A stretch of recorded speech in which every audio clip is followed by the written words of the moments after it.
Rain hammered against the glass walls of Manhattan's most expensive hotel, as black luxury cars lined the entrance beneath golden lights that reflected across wet marble stairs. And inside the Billionaire charity gala, crystal chandeliers shimmered above diamond necklaces, custom Italian tuxedos, and champagne glasses worth more than most people's monthly salaries. Yet the moment the ballroom doors slowly opened, the entire atmosphere shifted, because standing there, slightly soaked from the storm, wearing a cheap, dark grey suit with tired sleeves and old shoes polished carefully by hand, was Daniel Reeves, a single father nobody recognized anymore, and whispers immediately spread through the elite crowd like poison drifting through perfume. "Security made a mistake," one woman muttered behind a diamond-covered fan, while a hedge fund millionaire laughed softly into his whiskey. "Looks like somebody's driver got lost." But Daniel said nothing as he adjusted the small tie his 7-year-old daughter had helped him straighten before he left their tiny apartment that evening, because humiliation had stopped surprising him years ago, after losing everything. 5 years earlier, Daniel had once been a respected architect with a brilliant future, a beautiful wife, and dreams large enough to fill entire city skylines, until betrayal destroyed him slowly and publicly. His business partner stole his designs, investors abandoned him overnight. His wife Elena left after the debt collectors began knocking on their penthouse door, and within months, the man who once designed luxury towers was driving night deliveries across freezing streets, while raising his daughter Lily alone in a cramped apartment above an old laundromat, surviving on coffee, silence, and exhaustion. Yet every night after Lily slept beside stacks of unpaid bills and flickering kitchen lights, Daniel quietly studied markets, construction trends, property data, and business strategy for hours, because pain had transformed into discipline, and discipline became obsession. But nobody at the gala knew that as he stepped deeper into the ballroom where violins echoed through gold-lit ceilings and billionaires exchanged fake smiles beneath massive glass chandeliers, because to them he was just another broken man wearing a $30 suit among gods of wealth. Until suddenly a woman near the center of the ballroom froze completely, her champagne glass slipping from trembling fingers before shattering across the marble floor with a sound so sharp that conversations died instantly. Every head turned toward her, and standing beside stunned investors and politicians was Vivienne Laurent, the billionaire CEO hosting the gala, known across New York as the Ice Queen of Wall Street. And for the first time in years, her cold expression completely collapsed as she stared directly at Daniel like she had seen a ghost. Because years ago, before she became one of the most feared businesswomen in America, Daniel Reeves had once saved her life emotionally during the darkest moment of her career, when everyone else abandoned her after her father's empire nearly collapsed, back when they were young dreamers sitting together on unfinished rooftops, discussing how cities could change lives. But then success separated them, greed consumed the people around them, and Daniel disappeared after his betrayal scandal exploded across headlines. Yet Vivienne never forgot the man who once believed in her before the world respected her name, and now here he stood looking exhausted but strangely calm, carrying invisible scars wealth could never purchase, while around them whispers grew louder. Why is Vivienne Laurent staring at that guy? Does she know him? Who invited him? But Vivienne ignored every voice as she slowly walked across the ballroom in silver heels that echoed against marble like gunshots in silence until she stopped inches from Daniel, her eyes filled not with pity but shock, regret, and something dangerously emotional. "Daniel," she whispered softly, and for a moment neither of them spoke because some pain becomes too deep for language, while nearby billionaires watched in confusion, realizing the poorest-looking man in the room somehow mattered to the most powerful woman there. Then Vivienne noticed the tiny stitched thread near Daniel's collar where the cheap suit had been repaired by hand, and her voice cracked slightly. "You disappeared." Daniel gave a faint, tired smile. "No, I just became invisible." And that sentence hit harder than any speech in the ballroom, because invisibility is what happens when the world only respects success. Yet Vivienne saw something nobody else noticed, the calmness in his eyes, the kind built only through suffering, discipline, and surviving alone.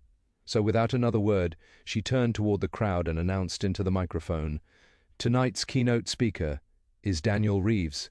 Gasps exploded through the ballroom instantly because nobody understood what was happening. Daniel himself looked surprised, but Vivienne's eyes never left his. "People here worship money," she said quietly into the microphone. But very few understand resilience, and this man taught me what real strength looks like. And suddenly the same people mocking his cheap suit minutes earlier began clapping nervously, though Daniel knew applause from wealthy strangers meant nothing because he had already survived worse than humiliation.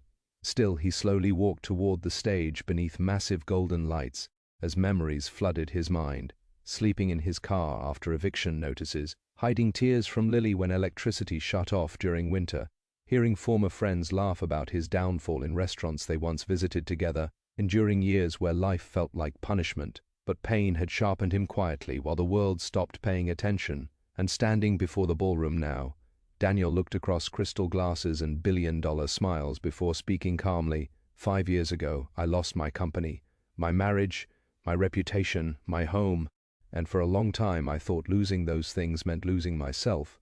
Silence consumed the room completely, as even the waiters stopped moving.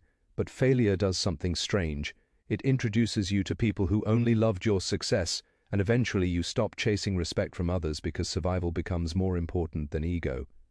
Several investors lowered their eyes uncomfortably because his words felt personal, raw, real. Then Daniel continued, "While many of you spent years protecting your image, I spent years rebuilding my mind." And that line landed like thunder beneath crystal chandeliers because deep down everyone there feared becoming irrelevant. After the speech, Vivian invited Daniel into a private penthouse meeting overlooking Manhattan's glowing skyline, where rain slid down floor-to-ceiling windows while helicopters moved across distant skyscrapers. And there she finally asked the question haunting her all night: "How did you survive all this alone?" Daniel stared quietly at the city below before answering, "I stopped asking life to be fair." Then after a long silence, he added softly, "I had Lily, so quitting was never an option." And for the first time in years, Vivian's carefully controlled billionaire composure cracked emotionally, because despite all her wealth, private jets, elite meetings, and magazine covers, she suddenly realized Daniel possessed something far more valuable: purpose. Over the following months, Vivian secretly partnered with Daniel, after discovering he had spent years designing sustainable housing systems and revolutionary city infrastructure models from his tiny apartment at night, while Lily slept nearby. Ideas investors once ignored because nobody respected broken men. But Vivian saw genius inside his scars, and together they quietly built a company unlike anything Wall Street had seen. While former critics laughed again at first because Daniel still dressed simply, still avoided attention, still drove an old car. But behind closed doors, billion-dollar contracts slowly began shifting toward his vision, because true intelligence eventually becomes impossible to hide. And during endless nights inside glass boardrooms overlooking city skylines, Daniel transformed completely, not into a louder man, but into a calmer one. Pain had removed his need for approval, betrayal had sharpened his instincts, loneliness had taught him discipline, and fatherhood had taught him endurance, until 2 years later the same elites who mocked his cheap suit sat silently inside another gala far grander than the first. Except this time giant screens displayed one name across the ballroom: Reeves Global Infrastructure, now valued at $12 billion. And as investors stood applauding beneath massive chandeliers, Daniel entered wearing another simple dark suit, elegant but modest, holding Lily's hand as cameras flashed violently around them. Yet the most powerful moment came when he passed the same millionaire who once joked about him being a lost driver, because the man nervously extended his hand and said, "I misjudged you." But Daniel only smiled calmly before replying, "Most people judge value by appearance. That's why they miss greatness." Then he kept walking without anger, because revenge had stopped mattering long ago. True victory was no longer about humiliating others. It was about becoming someone pain could no longer destroy. And later that night, after speeches ended and helicopters crossed the midnight skyline beyond glass towers, Daniel stood alone on the balcony overlooking the city while Lily slept against his shoulder, the cold wind moving softly through silence as Vivian approached beside him, holding 2 untouched champagne glasses. "You know," she said quietly, "everyone here wants to become powerful." Daniel looked across the endless city lights below before answering in a calm voice shaped by years of suffering, "Power isn't money. It's becoming someone who no longer needs permission to believe in themselves." And beneath the glowing skyline, surrounded by luxury, wealth, and applause, Daniel finally understood something failure had spent years teaching him in silence: that losing everything can sometimes become the beginning of becoming unstoppable, Because real success is not proving others wrong, it is rebuilding yourself so completely that their opinions no longer matter at all.